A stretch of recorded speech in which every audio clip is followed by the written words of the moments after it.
Hello and welcome to World Report. I'm Jash Hirani. Oil is not just a commodity, it's a geopolitical weapon. For decades, governments across the world have used oil not merely to fuel their economies, but also to advance strategic interests, punish adversaries, and shape global politics. Domestically, too, fuel prices have often become a political battleground. In a developing country like India, where rising fuel costs directly affect transportation, food prices, and household budgets, even a small increase at the petrol pump quickly transforms into a major political issue. We have seen this before. During the UPA years, the BJP frequently attacked the Congress over rising fuel prices. Today, the roles have reversed, with the Congress targeting the BJP as global crude oil prices surge amidst the ongoing tensions involving Iran and the United States. But oil politics extends beyond electoral battles. History is full of examples where oil has influenced wars, alliances, and regime changes, from Saddam Hussein's invasion of Kuwait in 1990 to decades of sanctions imposed on countries such as Iran, Russia, Venezuela, Libya, and Syria. Energy has remained at the center of global power struggles. For many nations, oil exports are the lifeblood of their economies. And when United States wants to exert pressure on a government, one of its most powerful tools has often been sanctions on that country's energy sector. The logic is simple. Restrict oil revenues, weaken the economy, and force political concessions. India, as the world's most populous nation and one of the largest energy consumers, finds itself right in the middle of this geopolitical contest. The source of India's oil imports is no longer just an economic question, it is increasingly becoming a strategic one. And that brings us to the big question. Is Washington using oil as a geopolitical lever to reshape India's energy choices? In recent years, India benefited from discounted Russian crude, but growing American pressure on Russian energy exports has complicated that equation. At the same time, Venezuela, once heavily sanctioned by the United States, has witnessed a gradual easing of restrictions and is emerging as an important supplier to India. Reports suggest that India has become one of the largest buyers of Venezuelan crude as energy ties between the two countries deepen. Meanwhile, energy has also become intertwined with the trade negotiations between New Delhi and Washington. Reports suggest that American pressure regarding Russian oil imports has figured prominently in broader discussions on tariff and trade relations. In this episode of World Report, we will decode the politics of oil, the role of American sanctions, the emerging energy triangle involving India, Russia, and Venezuela, and the implications of a rapidly changing global order. Let's begin with the 5-day visit of Venezuela's acting president, Delcy Rodríguez, to India and why this visit has attracted so much attention in energy circles. With President Nicolas Maduro effectively in American custody, it was acting President Delcy Rodríguez who undertook the visit to India. What made the visit more interesting is that the first indication of Rodríguez's India visit did not come from New Delhi or Caracas. It was revealed by US Secretary of State Marco Rubio before India formally announced the visit. That alone raised eyebrows considering the growing geopolitical significance of India's energy choices. During the visit, Rodríguez held talks with Prime Minister Narendra Modi and met several senior members of the Indian government, including External Affairs Minister S. Jaishankar and Petroleum Minister Hardeep Singh Puri. While discussions covered a range of subjects, the centerpiece of the relationship remains what it has always been: oil. And if there was any doubt regarding the direction in which India's energy policy is heading, Petroleum Minister Hardeep Puri's post on X appeared to provide the clearest indication yet. Puri said India has a long-standing energy partnership with Venezuela since 2008 and shares unique complementarities with the country. Venezuela possesses biggest proven reserves of oil in the world, while India not only possesses huge demand for energy but also has the technological expertise and manpower to refine Venezuelan crude in our refineries. Venezuela is already among the largest crude oil suppliers to India in April and May 2026, which is a reflection of the future potential. Our technical team will visit Venezuela soon to further explore this potential. Indian companies already have existing investments in Venezuela and now look forward to building upon them. In addition to looking for newer opportunities for fruitful collaborations which will provide momentum to our quest towards energy security under the leadership of Prime Minister Modi. The message was clear. New Delhi sees Venezuela not merely as an alternative supplier, but as an increasingly important pillar of its long term energy security strategy. Officially, India maintains that it purchases oil based on commercial interests and sovereign decision making, not under pressure from any foreign power. But when one looks at a broader geopolitical picture, the developments raise important questions. Just days before Rodríguez's visit, there were reports in Washington about ending the sanctions waiver that have enabled countries such as India to continue energy transactions involving sanctioned producers like Russia. At the same time, the United States has been openly pushing countries to reduce their dependence on Russian energy exports. It is in this context that Venezuela is emerging as a key energy partner for India. Then there was another intriguing detail. Before New Delhi officially announced Rodríguez's visit, it was US Secretary of State Marco Rubio who publicly revealed it. For many observers, that was an unusual diplomatic sequence and inevitably fueled speculation about Washington's role in facilitating the growing energy engagement between India and Venezuela. And who can forget the tariffs that Washington imposed on India over its continued purchase of Russian oil? Now, many experts argue that these tariffs were never just about oil. They were also a negotiating tool or a bargaining chip, a part of a broader American strategy to secure a trade deal on terms more favorable for the United States. But separating the trade issue from the oil issue would be a mistake. The two are deeply intertwined. For Washington, reducing India's dependence on Russian crude serves a larger geopolitical objective in Ukraine, cutting off a major source of revenue for Moscow. And for India, the prospect of lower tariffs and smoother trade relations with the United States inevitably becomes part of this equation. And perhaps the most telling moment came during the Ministry of External Affairs briefing.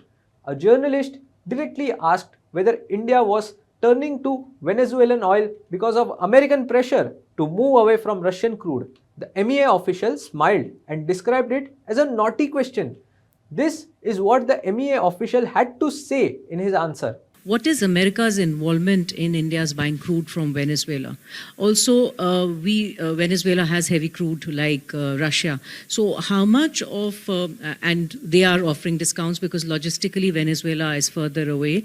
So are we going to shift from the crude that we are buying from Russia and encourage more and more crude coming in from Venezuela? And this is primarily going to the Jamnagar refinery in Reliance, if I understand.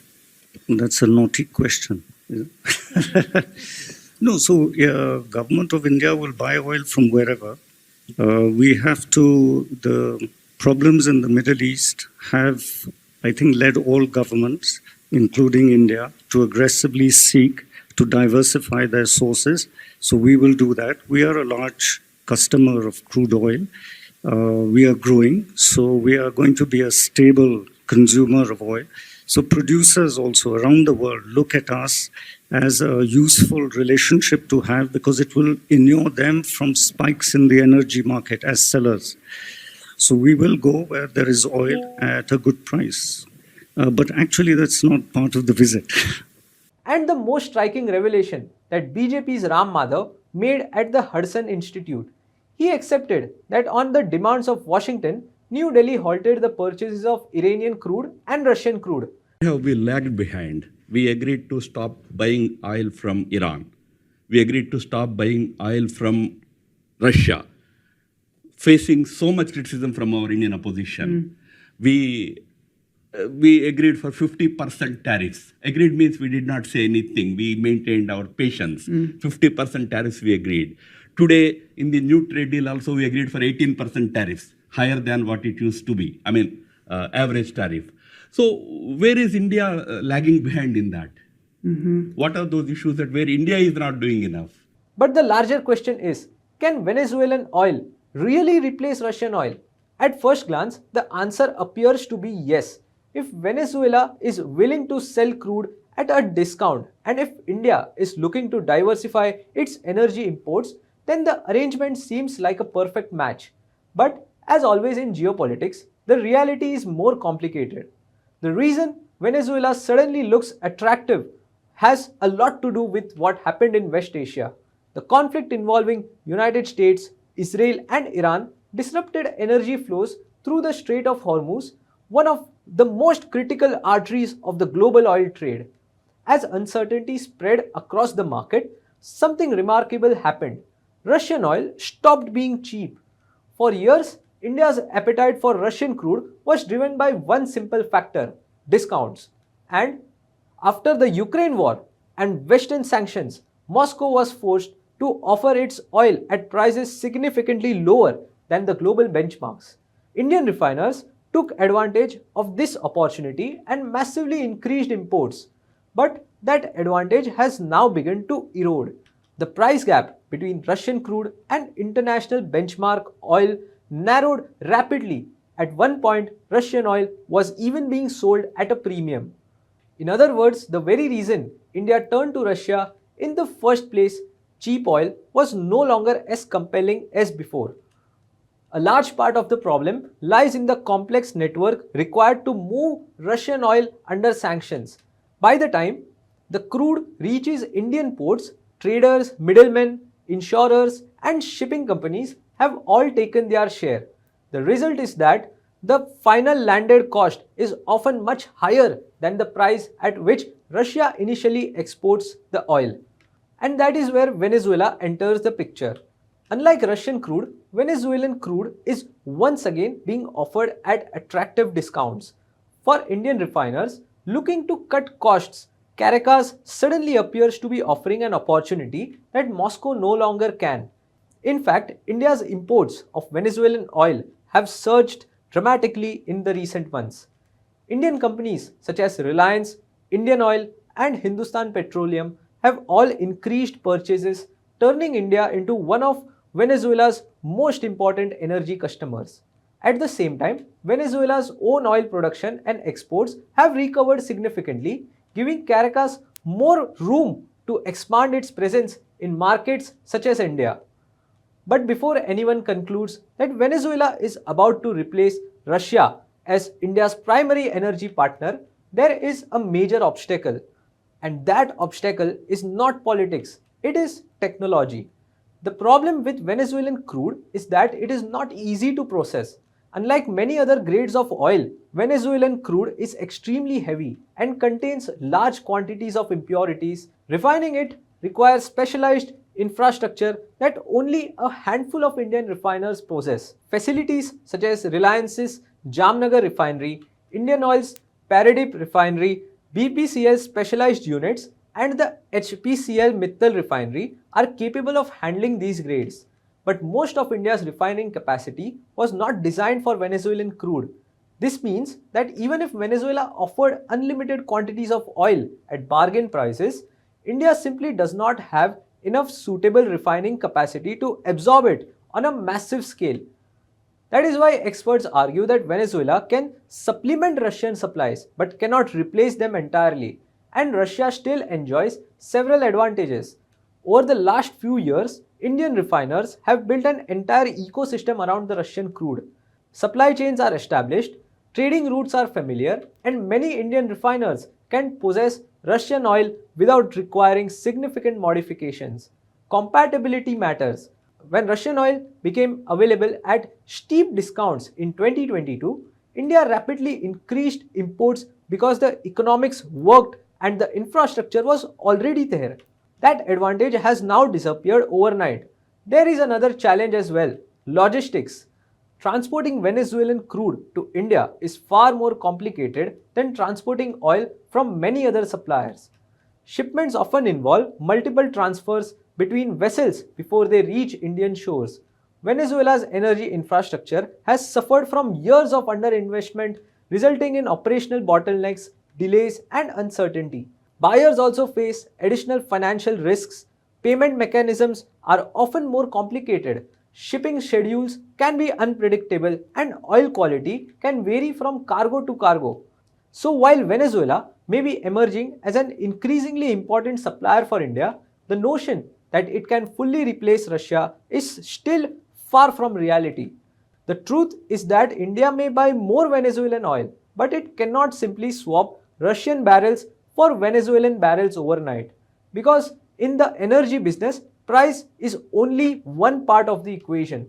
Refining capacity, logistics, infrastructure, and long term supply chains matter just as much. And on all those fronts, Russia still holds an advantage that Venezuela has yet to match. India consumes roughly 5 million barrels of oil every single day to keep its economy running. From transportation and manufacturing to agriculture and industry, oil remains the lifeblood of the economic activity in India. Before the Russia-Ukraine war erupted in 2022, countries such as Iraq, Saudi Arabia, and the United States were among India's principal suppliers of oil. Russia, despite being one of the world's largest oil producers, played only a minor role in India's energy mix. Since 2022, India has spent well over $100 billion on Russian crude, making New Delhi one of Moscow's most important energy customers, second to China. What's even more remarkable is that India continued buying Russian oil in large quantities even after the steep discounts began to shrink. The initial attraction may have been lower prices, but over time the relationship evolved into something much bigger. Supply chains were established, refineries adapted, traders built networks, shipping routes became routine. In other words, Russian oil became deeply embedded in India's energy ecosystem. Thus, even at cheaper prices, it is not feasible for India to switch from Russian oil to Venezuelan oil. Now, if we know that Venezuelan oil cannot realistically replace Russian oil at scale, it would be naive to assume that policymakers in New Delhi don't know it as well. So the obvious question is, why is India suddenly showcasing so much interest in Venezuela? The answer may not lie in the energy market alone. It may lie in the trade negotiations currently underway between India and the United States. I say this because the same day Petroleum Minister Hardeep Puri publicly spoke about expanding India's energy partnership with Venezuela, another important development emerged from a completely different corner of the government. Commerce and Industry Minister Piyush Goyal announced that India and the United States were moving rapidly towards the conclusion of the major trade deal. Goyal said by the middle of the next month or so, we should be in a position to execute a very vibrant first tranche. It is only the first tranche of our bilateral trade agreement which will give preferential access to India over our competitors. I expect an even higher level delegation to be coming to India, probably towards the end of this month. Now, are these two developments directly connected? I don't know. But can we completely ignore the timing? Absolutely not. Because for the past several years, Washington has made no secret of its discomfort with India's growing dependence on Russian crude. Russian President Vladimir Putin recently hinted that the United States is pressuring India, but he expressed it in a very diplomatic and indirect way rather than saying it openly. Your question was seemed a bit strange to me. You said that the cooperation between India and the US creates difficulties in the relations between Russia and India. I don't think that this is the case. Distinguished colleague, why would you think that? We're ready, that we're glad that India is developing its relations with all the countries. It's a great country, 1.5 billion people, a large economy, the largest democracy. As many people say, of course, it is only natural that it develops its economy in accordance with its interests, with those countries that it deems necessary. Another thing is that the US are trying to put pressure on India in some matters, for example, when it comes to cooperation with Russia on some tracks, but everyone has understood that putting pressure on Narendra Modi that has the largest population in the world, is detrimental for international relations and for bilateral relations. It doesn't matter where this pressure comes from. We don't see any negative consequences. I think that we can come to an agreement with all the participants of this process. And as of today, there, I would say, are no serious repercussions emanating from this state of affairs. We're developing our ties with India and we'll continue doing that. And we deem India to be a very reliable partner. Whether through sanctions, tariff threats, diplomatic pressure, or trade negotiations, the message has remained broadly the same. America wants countries to reduce their economic dependence on Moscow. And this is where the trade deal becomes relevant. If India gradually reduces its dependence on Russian crude while simultaneously moving closer to a landmark trade deal with the United States, then the energy and trade can no longer be viewed as two separate conversations. They become part of the same negotiation. In fact, early reports and statements that a wide range of American agriculture products will be allowed into Indian markets, and now if India is buying Venezuelan oil, making strategic accommodations to strengthen its ties with Washington, then a fair question must be asked. What is India getting in return? If we examine Washington's recent diplomatic moves, a broader pattern begins to emerge. For years, India believed that Pakistan's support for cross-border terrorism would eventually lead to its diplomatic isolation on the global stage. Successive governments in New Delhi have invested significant political and diplomatic capital in building that narrative internationally. But recent developments suggest that reality may be moving in a different direction. Taking the ongoing US-Iran crisis, when Washington needed a regional interlocutor to engage with Tehran, it did not turn to India. Instead, it chose Pakistan as one of its key channels of communication and engagement. That decision alone speaks volumes about how United States currently views Pakistan's strategic utility in the region. And the messaging from American officials has become increasingly explicit. US Deputy Chief of Mission at the US Embassy in Islamabad, Natalie Baker, recently said a strong Pakistan is good for America and a strong America is good for Pakistan. That statement is difficult to ignore. It signals that despite decades of turbulence in US-Pakistan relations, Washington continues to view Islamabad as an important strategic partner rather than a country it seeks to sideline. Nor is this trend limited to the United States. Only a few days ago, Vice President of the European Commission, Kaja Kallas, described Pakistan as Pakistan is a major regional power and an important partner for the European Union. Today, in our strategic dialogue, we reaffirmed our shared commitment to strengthening EU-Pakistan ties even further. Once again, the message was unthinkable. Far from being isolated, Pakistan is being actively courted by major Western powers. Whether it is Washington or Brussels, there appears to be a growing recognition of Pakistan's geopolitical relevance, particularly at a time when the West is recalibrating its approach towards South Asia, the Middle East, and Central Asia. And what has India received from Washington in return over the past few months? The headlines have not been reassuring. From repeated claims by President Trump that he played a role in securing a ceasefire in South Asia, remarks have visibly irritated New Delhi to continuous American pressure on India over Russian oil imports, tariff threats, and reports of growing hostility and discrimination against Indians in parts of United States. The relationship has not been without friction. And then there was a statement made by US Deputy Secretary of State Christopher Landau during his visit to India. Landau remarked, India should understand that we will not make the same mistakes with India that we did with China 20 years ago. The statement was a reminder that Washington's engagement with India is ultimately driven by American interests, just as India's engagement with the US is driven by Indian interests.